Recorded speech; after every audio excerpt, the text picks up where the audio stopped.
Came down to the wire between the Rams and the Seahawks last night. Seattle fights back from 16 points down in the fourth to send the game to overtime. Now, after the Rams score first, Sam Darnold leads the Seattle offense down the field for a responding touchdown and two-point conversion, sealing the 38-37 comeback win for the Seahawks. Seattle had just a 1.2% win probability after Sam Darnold threw his second pick down 16 with just under 10 minutes to go in the fourth quarter. Seattle was 0-155 when trailing by 16 or more in the fourth quarter entering this game. Cam, your thoughts on Seattle going for two with about 4 minutes remaining in overtime there? That was the right call, and it had to be had. I think it was extremely gutsy. You know, one of the things that each of the, members that's sitting across from you can understand, when you have the momentum, when you understand how the flow of the game is going, and you realize that the person that's on that sideline on the opposing team has thrown for close to 500 yards, you start to say, hold on. I don't have more confidence in our defense to stop them, because now at this particular point in time, a field goal could win. When you start to factor in all these type of factors, going for two was the right the right play to be had.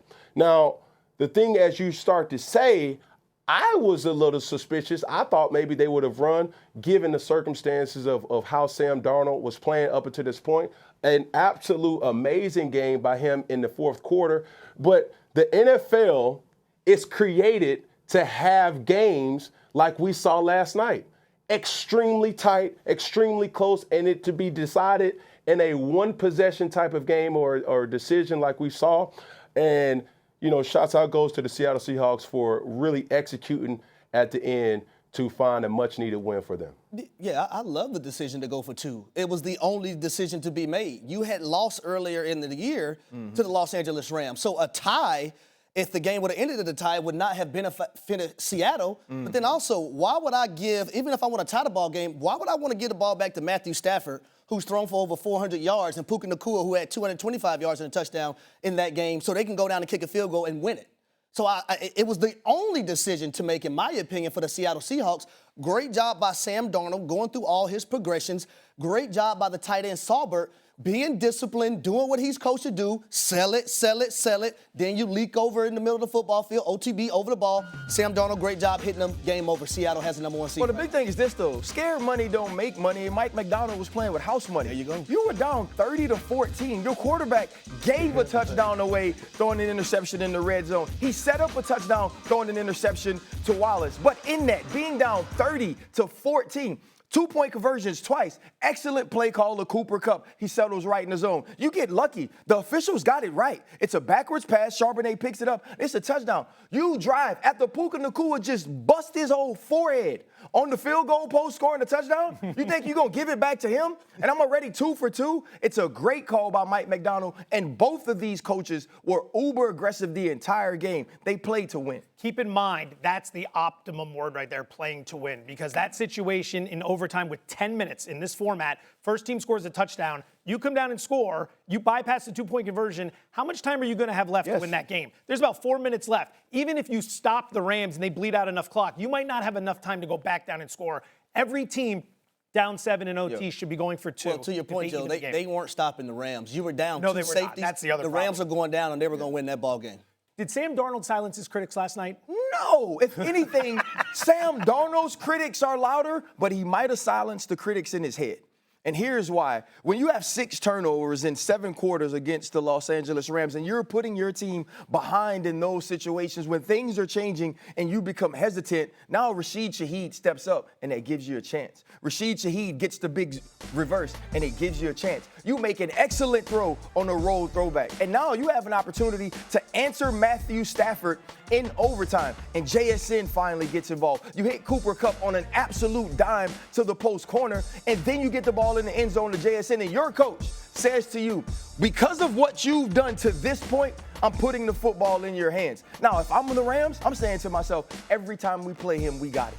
he got lucky towards the end. If I'm the Vikings when I see him again, we got him. We know what it is. If I'm the Colts, we got him. We know what it is. But for Sam Darnold to start that game the way he started that game, to finish the season against Detroit last year that way, to finish the season against the Los Angeles Rams that way, to do what he was doing last night and find a way to win, that builds confidence in Sam Darnold. That builds confidence in the Seattle Seahawks. But absolutely every team walking in is going to watch the end of that film, but they're going to watch those first 3 quarters and say, this is what we have to do to rattle him. Harry, go ahead. So it got to a point in that ball game when Sam Darnold threw that second interception, I tweeted, man, he's seeing ghosts again. Yep. But then when Sam Darnold came back and started making that plays, I said, Sam Darnold told me, no, my vision is great. But here's the thing about Sam Darnold in that moment. And RC, I agree with you because for him to go through that again versus that opponent in which the Rams have been a dark cloud for Sam Darnold for the last 2 years, for him to say, I'm going to face this adversity, I'm going to make these throws. He took one shot from a blitzer from the Los Angeles Rams defender, and I thought, man, they're going to try to put Sam Darnold out this football game. But he continuously stayed in the pocket, overcame that adversity, made every throw necessary to be able to put them in a position to be able to have success and win that football game. I love that part. Here's the thing. He got through it last night. Guess what? The San Francisco 49ers, they have an opportunity to still win the division.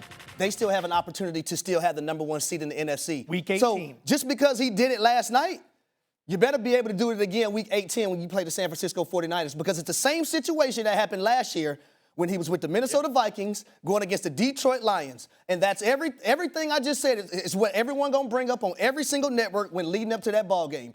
Can Sam Darnold get it this year? Can he get it done this year? And can he right his wrongs from what happened a season ago? I think when you watch the game roll out how it does, you are confident in some of the things that you saw, but you cannot also forget what you also seen while watching the game. Being down by 16-plus points in the fourth quarter is in large part because of the play at the quarterback position with Sam Darnold. I think to, Ryan Terry's point, you do gain confidence in yourself and understanding like, yo, I am capable, I can do this, and I am, the person that needs, to do this for my team. But one of the main things that I look at when I'm observing quarterbacks or just play in general is what are you going to go through that's going, or what is your process of getting out of the funk? And when you think about the Seattle Seahawks amongst other teams in the NFL, everybody knows what they're capable of. Everybody is extremely confident. Can they be the team that can play for the NFC Championship or be the representative of the NFC in the Super Bowl? But it's only contingent off of one individual, and that's Sam Darnold. So Sam Darnold is going to be the greatest asset for the Seattle Seahawks, and he's also going to be the biggest liability for the Seattle Seahawks as well, too. Yeah, that's to his point. Right now, everybody in Seattle, everybody in that organization, everybody in that locker room believes that they are the best team in the world up to number 52. And 53 is Sam Darnold. And so what Cam is talking about, whether he's an asset or a liability, if you've thrown 6 interceptions against this team, and remember, he threw 4 the first time, and they were right in the thick of it to win. Still could have because won. they played that well defensively. In this game, Shaheed bails you out. Kenneth Walker, who you've had an APB out for the entire season, in the run game, has a huge game. Everyone stepped up to give Sam Darnold that chance.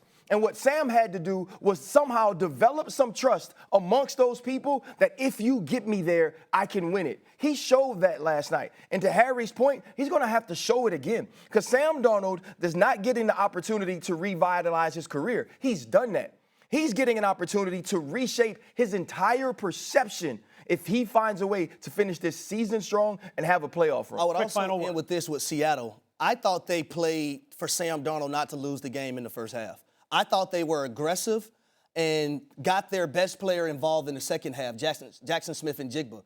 I literally watched that first half. I said to myself, man, they're trying not to allow Sam Darnold to lose in the football game. Smart move. And I didn't think they were going to win the game like that because when it was all said and done, he had to make those throws. They had to be aggressive. Jackson Smith and Jigba had to be involved in their game plan, and that's what they did in the second half. Punt return touchdown, missed field goal, wonky 2-point conversion that broke their way. Sam Darnold this close to being on the wrong end of this conversation. The Rams are sitting here today on this Friday. They're smacking themselves upside the head.